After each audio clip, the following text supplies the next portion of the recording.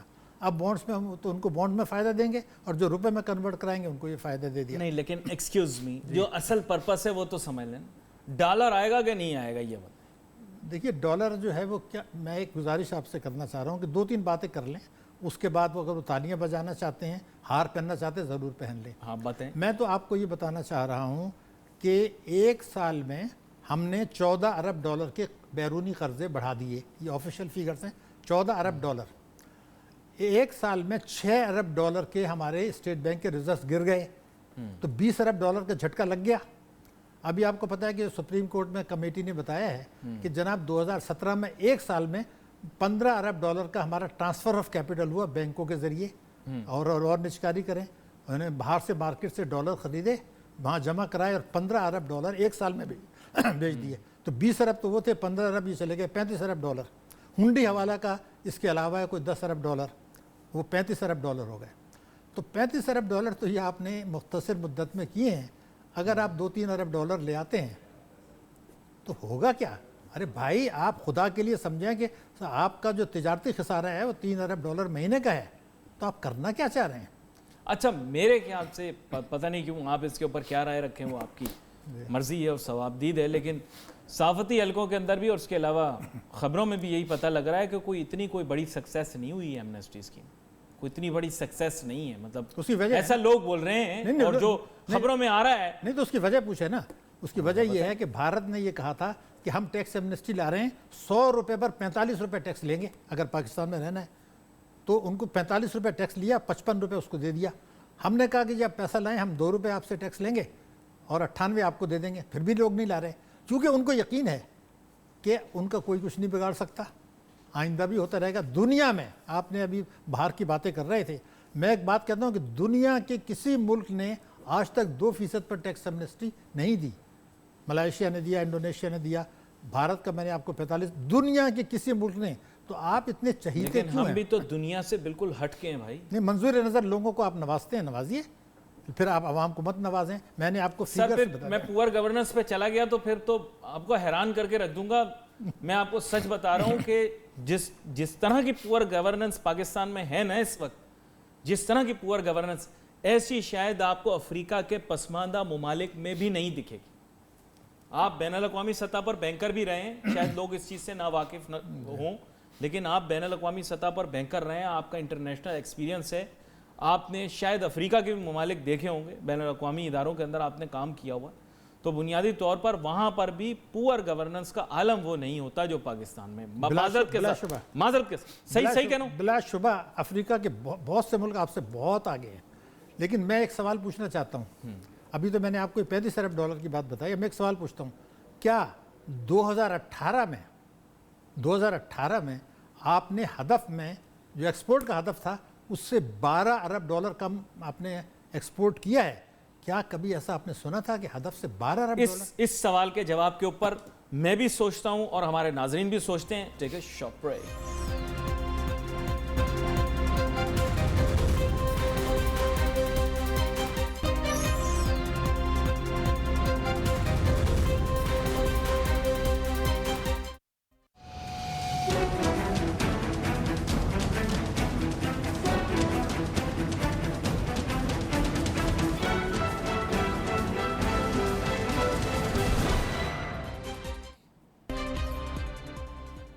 ناظرین welcome back after break.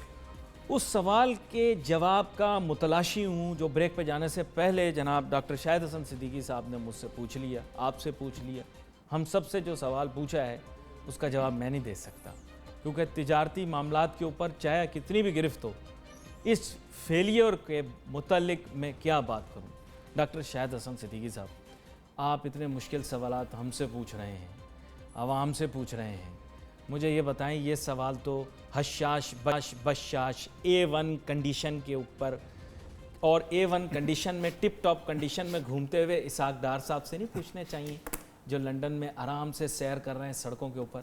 شاید پاکستان میں تو اتنی آزادی موجود نہ تھی کہ وہ اکیلے اس طرح سڑکوں پہ گھوم پاتے، اور بھی قائدین ہیں، آپ کو پتہ ہے وہ سڑکیں کراس کرتے ہوئے عام دکھائی دے رہے ہیں لندن میں، لیکن پاکستان کے اندر سڑک کراس تو کرنا بہت دور کی بات، میرے خیال ایک پیالی چائے خود نہیں لیتے، نہ ایک گلاس پانی خود فریج سے جا کر نکالتے ہیں۔ تو مجھے بتائیں، یہ سوال تو ان سے پوچھنے والے ہیں، ہم کیا آپ کو جواب دیں گے اس سلسلے میں؟ اتنا پیچیدہ سوال آپ نے پوچھا۔ جی دیکھیے، میں تو یہ عرض کرنا چاہتا ہوں کہ بالکل ذمہ داری سے ایک لفظ کی، اگر نگراں حکومت چاہتی، نگراں وزیر خزانہ چاہتے تو اس مسئلے کو حل کرنے کا قدرت نے ان کو تو وہ لیکن امریکی مفادات کے تحفظ کے لیے انہوں نے یہ موقع گنوایا ہے اور تاریخ میں ان کو یہ حساب دینا پڑے گا۔ دیکھیں، یہ جو آپ بڑی معصومیت سے معمولی سا لہجہ تبدیل کر کے اتنی بھاری باتیں کہہ دیتے ہیں نا، آپ کو اس چیز کو سمجھنا ہے کہ یہ تو ایک ڈاکومنٹ ہے، ڈیجیٹل ڈاکومنٹ، اور سب لوگ آپ کی بات کو سنیں گے، بڑا وزن ہے۔ یہ جو بات آپ نے کر دی یہ تو بہت ہیوی بات ہے، coming from you it means کہ you are accusing our finance minister کہ under the influence of a foreign government وہ یہ سٹیپس نہیں، تو میں آپ کو نہیں لے رہے یا لے رہے ہیں، جو بھی عوام کو بہت ہیوی بات کر دی آپ نے۔ میں آپ کو وجہ بتا رہا ہوں نا۔ پہلی بات تو میں نے آپ کو بتائی کہ جب ڈار صاحب 4 سال تک روپے کی قدر کو روک سکتے ہیں تو یہ 15 دن نہیں روک سکتے، یکم جولائی کو کر لیتی ہیں جب ٹیکس ایمنسٹی ختم ہو جاتی کی۔ اب میرا ایک سوال ہے، اگر وہ سپریم کورٹ میں یہ درخواست دیتی کہ جناب یہ ہمارے معیشت کی جو صورتحال ہے ہم نے آپ کو بتائی ہے، لیکن اس وقت پاکستان میں ابھی آپ کو پتہ ہے کہ اس نے یہ کہا، FBR نے کہا ہے کہ جی ہم تو 5% ٹیکس مانگ رہے ہیں پراپرٹی پہ، قانون کے مطابق ہم 70% لے سکتے ہیں، تو کیا ملکی اثاثے، ملکی پراپرٹیز، جائیدادیں، گاڑیاں، بینک ڈپازٹس یہ حکومت کی دسترس میں نہیں ہیں؟ تو کیا نگراں وزیر خزانہ کو جی میرے ذہن میں جو سوال آ رہا ہے، میرے پہلے اس سوال کا جواب دے دیں۔ آپ نے اس وقت جناب دیکھے لوگوں نے گوشوارے جمع کروائے الیکشن کے لیے، انہوں نے اپنی پراپرٹیز کی ویلیو صحیح اسٹیٹ کی، یہ ٹینشنیں مجھے اور آپ کو ہی لگی ہوئی ہیں کہ ہم نے اپنی پراپرٹی کی قیمت صحیح اسٹیٹ کرنی ہے، کہیں کوئی اس کی بولی نہ لگا دے۔ میں آپ سے پوچھنا چاہتا ہوں، یہ جو اسٹیٹ کی گئی ہیں چیزیں، چند لاکھ روپوں کے اندر اتنی بڑی بڑی کروڑوں اربوں کی جائیدادیں، مجھے پتہ نہیں اخباروں کی جو خبریں ہیں اس کے متعلق ہی آپ سے بات کر سکتا ہوں، اپنے گوشواروں میں یا جو اپنے دستاویزات جمع کروائے ہیں الیکشن کمیشن کے اندر۔ سر ایک طرف ہم موکری بنا رہے ہیں، تمسخرہ اڑا رہے ہیں نظام کا، ایسی ڈیکلیریشنز لوگ دے رہے ہیں، دوسری جانب جو ہے وہ آپ کے خیال سے کوئی وقت یا اوقات ہوگی اس بات کی جو کہ مطلب یہ کوئی بھی ادارہ کہتا ہے کہ جی آپ اپنی قیمت صحیح ڈکلیئر کریں، آپ مجھے بتائیں جب لوگ جو ہے وہ اس وقت اس کو جوک ٹریٹ کر رہے ہیں۔ میں کلیئر کر دوں، ایک علیحدہ موضوع ہے، میں تو صرف یہ کہہ رہا ہوں علیحدہ موضوع، سر علیحدہ موضوع دیکھیں میری بات آپ سن لیجیے، کلیئر ہو جائے گی۔ میں ان کی بات کر رہا ہوں جن کے پاس پراپرٹیز ہیں، انہوں نے اس کو ڈکلیئر ہی نہیں کیا، اس کو یہ کہہ رہے ہیں 5% دے دیں۔ میری بات سن لیجیے نا آپ پہلے۔ میں یہ کہنا چاہتا ہوں کہ جو ملک کے اندر اثاثے موجود ہیں، جن کی تفصیل حکومت کے پاس ہے، جن کے متعلق FBR کے چیئرمین نے پرسوں کہا کہ قانون کے مطابق ہم ان سے 70% تک ٹیکس لے سکتے ہیں جرمانہ لگا کے، بینکوں کے ڈپازٹس ہیں، گاڑیاں ہیں، تو اس میں کوئی 2000 ارب روپیہ ان کو مل سکتا تھا۔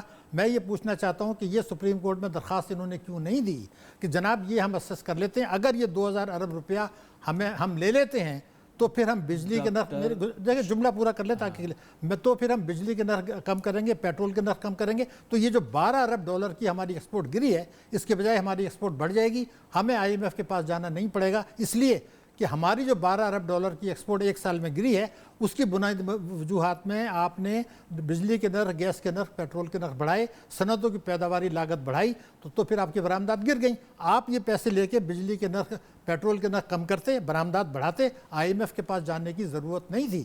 تو سوال یہ ہے کہ بھارت 45% مانگتا ہے، آپ 2 سے 5% مانگتے ہیں، جو پراپرٹیز آپ کے ہیں وہ یہ کہتے ہیں جون کے بعد ہم 70% لیں گے، ابھی آپ 5% پہ لے لیں، تو بھائی آج کیوں نہیں لیتے 70%؟ ان کے پاس کیا جواز ہے؟ تو گڈ گورننس تو بیڈ گورننس تو لفظ ہے۔ میں بات یہ کر رہا تھا، آپ ایک ریئلسٹک شخص ہیں، آئیڈیلسٹک آدمی نہیں ہیں، آپ ریئلسٹک سوچ رکھتے ہیں، ریئلسٹک آپ کی فکر ہے۔ ریئلسٹکلی مجھے بتائیں کہ at this juncture of time, اس وقت پر کون سی سیاسی جماعت اپنے ایجنڈے کے اندر یہ رکھے گی کہ الیکشن الیکشن کے وقت پر کوئی بھی پریشرائز کرے یا کوئی بھی نکل کر یہ کہے کہ جناب والا ہم ٹیکس لیں گے؟ ہم تو نگراں حکومت کی بات کر رہے ہیں جناب، میں آپ سے کہہ رہا ہوں، اور سپریم کورٹ کے آرڈر کے تحت کرائیں۔ دیکھیے سپریم کورٹ میں جب آپ چلے ہی گئے تھے تو سپریم کورٹ میں یہ اپنی ایفیڈیوٹ دے دیتے کہ جناب سیاسی پارٹیاں تو کریں گی نہیں، فوجی حکومت نے بھی نہیں کی. ہمارا موقع ہے آج، چونکہ کیس آپ کے پاس ہے، ہم آپ کی خدمت میں لاتے ہیں. آپ یہ آرڈر پاس کر دیجئے کہ ملک کے اندر جو اثاثے ہیں اور جو ہمارے کنٹرول میں ہیں ان کو آپ کمپیوٹر پہ ڈال کے جو ڈکلیئر نہیں ہے why involve the مطلب نہیں، سپریم کورٹ میں کیس ہے آلریڈی. نہیں سپریم کورٹ میں یہ کیس ہے. اور آپ کو پتا ہے کہ 12 جون کو ایک آرڈر آیا سپریم کورٹ کا جس میں انہوں نے یہ کہا کہ جب ہم اس پہ مداخلت نہیں کرنا چاہتے اور آپ نے ایکسکیوز می جو باتیں اخباروں میں گردش میں رہی ہیں یا میڈیا میں گردش میں رہی ہیں اس میں انڈورسمنٹ کا ایسے ذکر، ایسا تاثر نہیں، انہوں نے غلط ہے، بالکل غلط ہے تاثر، ایسا لوگوں نے تاثر دینے کی کوشش کی. میں حقیقت سے واقف نہیں ہوں، جو بات میرے تک پہنچی میں آپ کو نہیں، انہوں نے انڈورس نہیں کیا. انہوں نے یہ کہا کہ ہم اس میں مداخلت نہیں کرتے بس. یعنی ایک طور سے انہوں نے خاموش رضامندی کا اظہار اس لیے کیا کہ آپ نے جو تباہ کاریاں ہو رہی تھیں وہ آپ نے خفیہ رکھی، سپریم کورٹ کے مطلع ہی نہیں کیا کہ جناب یہ چیزیں ہو سکتی ہیں. وہ نہیں بتایا اسٹیٹ بینک نے، وہ نہیں بتایا ایف آئی اے نے، وہ نہیں بتایا ایف بی آر نے، اور نگراں حکومت خاموش رہی. جب یہ 12 جون کو کیس تھا. نگراں حکومت تو مطلب اب میں کیا آپ کو مثال دوں؟ نگراں حکومت کی مثال تو بڑی عجیب سی مثال ہوگی اگر میں نے دے دی تو. وہ پاکستان کے اندر مطلب یہ کہ وہ سیدھی سی بات یہ کہ ان کے پاس تو وقت بہت کم ہے. نہیں، وقت نہیں، دیکھیے وقت بہت کم ہے. آپ عید کی 60 دن کے وقت کے اندر آپ ان سے کارکردگی چاہ رہے ہیں 25 سال کی. مجھے ان سے کارکردگی نہیں چاہیے. مجھے یہ پوچھنا ہے کہ عید کی چھٹیوں میں ان کو کیا ضرورت تھی کہ جا کے جو ہے اسٹاک ایکسچینج میں کہیں کہ آپ ایمنسٹی کے لیے اپلائی کریں. ارے بھائی، جنہوں نے چوری کی ہے وہ خود فیصلہ کر لیں گے. عید کی چھٹیوں میں کیوں انہوں نے جا کے موٹیویٹ کیا جو ہے آپ کی فائنانس منسٹر نے؟ مسئلہ کچھ اور ہے. ہم لوگ آئی ایم ایف کے چنگل میں پھنسانا چاہتے ہیں، طاقتور طبقوں کو 60 تو دینے، اس میں بھی اگر 12 چھٹیاں کر لیں گی تو پھر ان کے پاس وقت کیا ہوگا؟ اچھا عید پہ تھوڑا سا کام کر لیا انہوں نے. آپ جملے پہ with all due respect آپ میرے جملے پہ غور کریں. عید کی چھٹیوں میں اسٹاک ایکسچینج میں جا کے کہہ رہے ہیں کہ آپ لوگ جو ہے ایمنسٹی اویل کریں. فار گاڈ سیک نہ کریں تاکہ ہمیں 70% مل جائے. کیوں کریں؟ آپ کیوں موٹیویٹ کر رہے ہیں عید کی چھٹیوں میں؟ آپ سپریم کورٹ کو یہ بتائیں. میں نے آپ سے تقریر کا متن ہوگا نا، مطلب اس میں کیا تقریر کا کہیں کہ تقریر آپ کو تقریر کا متن ہوگا نا. آپ کسی نے بلایا ہے تو تقریر کے متن میں کچھ نہ کچھ کہنا تو ہے نا. آپ ان سے یہی کہیں کہ ایمانداری سے ٹیکس دو، اس ملک کو آگے لے کے جانا ہے.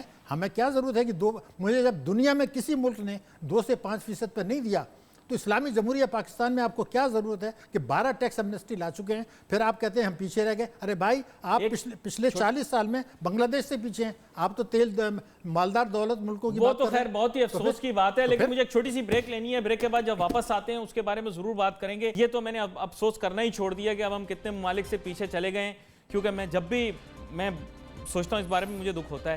لیکن let's take a short break and we'll talk about this after the break.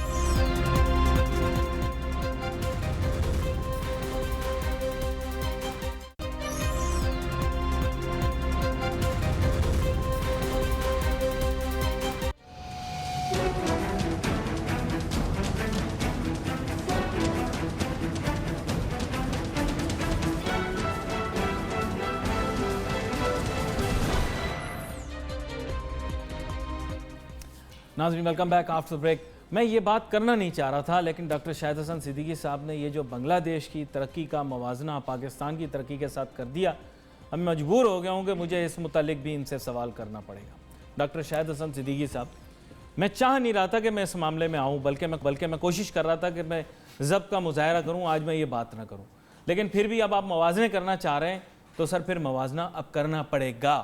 وہ ممالک جہاں پر کبھی ایئرپورٹ ایئر اسٹرپ نہیں ہوا کرتی تھی، اب وہ دنیا کے سب سے بڑی ایئرپورٹس بنا رہے ہیں. وہ ممالک جہاں پہ کبھی بلند و بالا عمارتیں نہیں ہوتی تھیں، وہاں پہ میچ اسٹکس کی طرح انہوں نے بلڈنگز کھڑی کرتی ہیں. ایسے ممالک جو ہمارے بعد آزاد ہوئے یا جن کو مکمل طور پہ آزادی اور جسے کہتے ہیں خود مختاری جو ہے وہ ہمارے بعد ملی، آج وہ ہم سے معیشت میں کہیں آگے نکل گئے ہیں. کیا میں آپ کو وہ لاتعداد مثالیں دوں؟ آپ لوگ تو ہمیں کہتے رہتے ہیں، پاک اسٹڈیز کی کتابوں کے اندر الٹی سیدھی باتیں کرتے ہیں، کوریا نے ہمارے پلان چرا لیے. اگر کوریا ہمارا پلان نہ چراتا تو پتہ نہیں ہم کہاں سے کہاں پہنچ جاتے. معذرت کے ساتھ اب مجھے تھوڑا سا سمجھا دیں. میرے خیال سے یہ جو بڑے آرگنائز طریقے سے ہماری پوری قوم کے ساتھ ایک جھوٹ بولا گیا ہے، پلیز اب اس کو آپ ختم کریں. دوسرے ممالک ہم سے آگے نکل گئے، ہم سے سیکھ کے نہیں نکلے. معذرت کے ساتھ اپنی ویژن، بصیرت اور سب سے زیادہ اپنی صاف نیت کی وجہ سے آگے نکلیں. پھر تلخ بات کی جانب آ جاؤں گا. آپ نے بات کی، میں چپ تھا. آپ نے بنگلہ دیش کی بات کر کے میری روح کو جو ہے وہ لرزا دی ہے, مجھے پریشان کر دی ہے. یہ اب آپ کا قصور ہے, اب آپ کو جواب دینا پڑے گا, یہ آپ کی جنریشن کا قصور ہے. جی دیکھیے برادر اسلامی ملک ہے ہمارا, وہ ان کی بچتوں کی جو شرح ہے ہم سے بہت زیادہ ہے. ان کی ٹیکسوں کی میں جی ڈی کے تناسب سے بات کر رہا ہوں, ان کی ٹیکسوں کی وصولی کی شرح ہم سے بہت زیادہ ہے. ان کی قومی بچتوں کی شرح ہم سے بہت زیادہ ہے. تو ان کی سرمایہ کاری, بہتر کوالٹی سرمایہ کاری وہاں آ رہی ہے. وہ ایمنسٹی اسکیمیں نہیں دے رہے, وہ برآمدات کی طرف توجہ دے رہے ہیں, ہم ریمیٹنسز کی طرف توجہ دے رہے ہیں. وہ تعلیم اور صحت کی طرف دے رہے ہیں, ہم اس کو اگنور کر رہے ہیں. ہمارے یہاں کرپشن بڑھ رہا ہے, اکاؤنٹیبلٹی کا تصور موجود نہیں ہے. پاکستان میں بے تحاشا لوگوں کے پاس اللہ تعالیٰ نے صلاحیت دی ہے. ہمارے پاس جو وسائل ہیں وہ بنگلہ دیش کے پاس اس کے 25% بھی نہیں ہے. ہماری جو اسٹریٹجک لوکیشن ہے وہ بنگلہ دیش کو, یہ کیا بہت سے ملکوں کو میسر نہیں ہے. تو اللہ تعالیٰ نے اتنا کچھ ہمیں دیا ہے کہ ہم 8 سے 10% سالانہ سے ترقی کر کے عوام میں خوشحالی لا کے. اب اس کا فیکچول جائزہ لیں. اس کا مطلب یہ ہے کہ وسائل کا ترقی سے کوئی تعلق نہیں ہوتا, اس کا تعلق بصیرت سے ہوتا ہے, عمل سے ہوتا ہے, نیت سے ہوتا ہے. تو یہ دنیا کا چوتھا بڑا دودھ بنانے والا ملک اور دنیا کا 5واں آٹا بنانے والا ملک اور سب سے بڑی مویشی منڈی لگانے والا ملک, یہ ساری باتیں اب بند کی جائیں. کیونکہ بہت سارے ممالک میں جاتا ہوں, کہیں روئی کا ٹکڑا پیدا نہیں ہوتا, کہیں جناب کچھ ایسے ممالک ہیں جہاں پہ کچھ اگتا نہیں ہے, صرف ایک ہی مونو کلچر ہے, کوئی ایک ہی پودا اگتا ہے یا ایک ہی طرز کے پودے اگتے ہیں. بہت سارے ایسے ممالک ہیں جہاں پہ ریگستان ہے, کچھ بھی نہیں اگتا. ڈاکٹر شاہد حسن صدیقی صاحب, وسائل کا ترقی سے کوئی تعلق نہیں, آج یہ پروگرام میں تسلیم کریں. ایک جملہ میں کہہ دوں, تسلیم ہم نے ان وسائل کو استعمال نہیں کیا. اگر پانی کے جو وسائل ہمارے پاس ہیں اس سے ہم ڈیم بنا کے فائدہ اٹھاتے تو ہمیں تیل امپورٹ کرنے کی اتنی ضرورت ہی نہیں پڑتی, ہمارا ایگریکلچر کئی گنا بڑھ جاتا. ہم نے تھرکول کو استعمال نہیں کیا. ہم نے اپنے اسٹریٹجک تعلق ضرور ہے, 2 چیزیں ہیں ترقی کے لیے, ایک ہے سائنس یعنی علم کی مبنی معیشت, تعلیم, صحت, vocational training, research and development, اور اثاثے جو قدرت نے وسائل دیے آپ نے استعمال نہیں کیا. اگر ہم ان کو, چونکہ ہمارے پاس پیسے نہیں ہیں, آپ ان کو استعمال کرتے. سر وہ سمندر میں سے پانی نکال رہے ہیں, ہمارے دریا بہ رہے ہیں, ہم اس میں پانی نہیں نکال پا رہے. آپ نے ڈیم نہ چھوٹے بنائے نہ بڑے بنائے. راوی ریور کے جو بیڈ ہے اس میں جو ہوتی ہے ریس ہوتی ہے, ڈیزرٹ ریس, آپ پتہ ہے لوگ ڈیزرٹ ریسنگ کر رہے ہیں. تو مجھے بتائیں کہ یہ سر اس کا تعلق پھر آپ تسلیم کر لیں نا کہ وسائل سے ترقی کا تعلق نہیں. وسائل کے استعمال کرنے سے تعلق ہے. ہم نے آئل مافیا, امپورٹ مافیا کو انکریج کیا ہے, صنعتوں کو ڈسکریج کیا ہے, ہم نے سٹے بازی کی معیشت کو کیا ہے, ہم نے اپنی ایگریکلچر کو, صنعتوں کو, ایکسپورٹ کو, مائکرو فائنانس کو, تعلیم کو, صحت کو, ریسرچ اینڈ ڈیولپمنٹ کو, احتساب کو, ان چیزوں کو اگنور کیا. جو وسائل سر میں آپ کو چند ممالک کی مثالیں دیتا ہوں جو کہ افریقہ میں موجود ہیں, جہاں پہ ہیروں کی کان, ہیروں کی کانیں, سونے کی کانیں ہیں, تانبے کی کانیں ہیں, لیکن وہ وہاں پر جنگ ہو رہی ہے, وہاں پہ جو ہے وہ سیول وار ہو رہی ہے, وہاں پر جو ہے بیڈ گورننس کی وجہ سے ریسورسز کو یوٹیلائز نہیں کیا جا سکتا. آپ چاہیں تو میں بہت سو کی مثال دے سکتا ہوں. ایک ملک ایسا ہے جو کہ جسے آپ برادر اسلامی ملک کہہ سکتے ہیں, نائجیریا. وہاں پر تیل کا ذخیرہ ہے, شاید دنیا کا بہت بڑا تیل کا ذخیرہ نہ ہو, پھر بھی تیل کا ذخیرہ موجود ہے. کرپشن اور بیڈ گورننس کی وجہ سے وہ آج دنیا کے ترقی یافتہ ممالک کی فہرست میں نہیں ہے, میرا نہیں خیال. تو سر وسائل کا مان جائیں آپ, وسائل کا تعلق ترقی سے نہیں ہے. اگر ہوتا تو آپ کے برابر میں ایران ہے, 20% میرے خیال اوپیک کا تیل کا ذخیرہ لے کر بیٹھے ہوئے ہیں. حکومت سے لوگ ان کی تنگ ہیں, آپ کو پتا ہوگا, وہاں بوسہ دینے پر بھی جیل میں بند کر دیتے.